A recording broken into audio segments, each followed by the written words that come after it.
আমরা জাতিগতভাবে ঐক্যবদ্ধ এবং শক্তিশালী।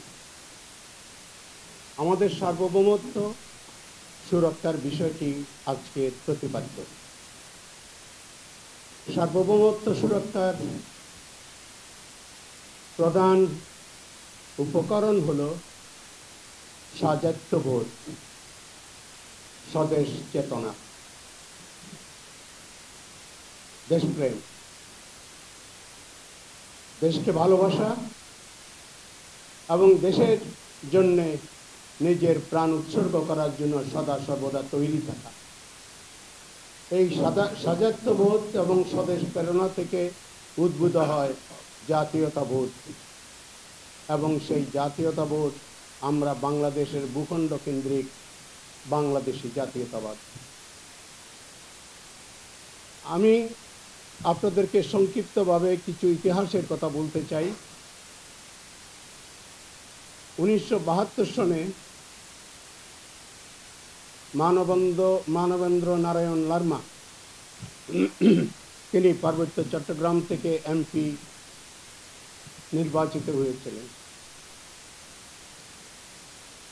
70-এর নির্বাচনে।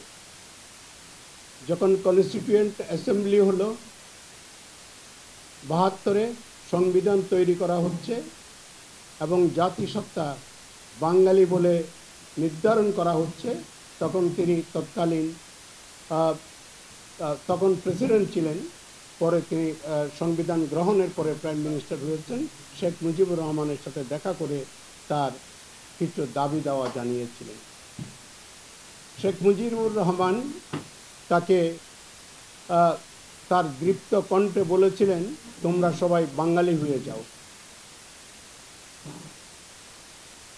এই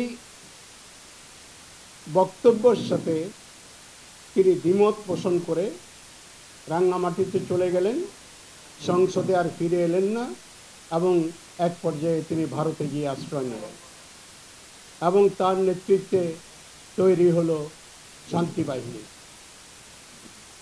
সেই শান্তিবাহিনী 75-এ পট পরিবর্তনের পরে সশস্ত্র আন্দোলন শুরু করলো, বাংলাদেশের সীমান্তের অভ্যন্তরে এক প্রকার যুদ্ধ শুরু করল। এরই পরিপ্রেক্ষিতে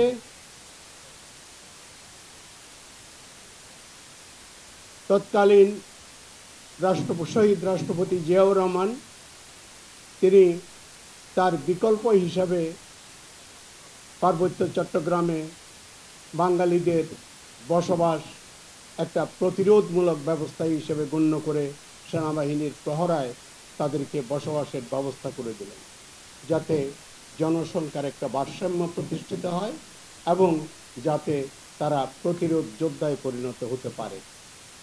পার্বত্য চট্টগ্রাম 1800 সালে চট্টগ্রাম হিল ট্র্যাক্টস রেগুলেশন ব্রিটিশরা তৈরি করে দিয়ে গিয়েছিল। সেই রেগুলেশন বাংলাদেশ সুপ্রিম কোর্টের হাইকোর্ট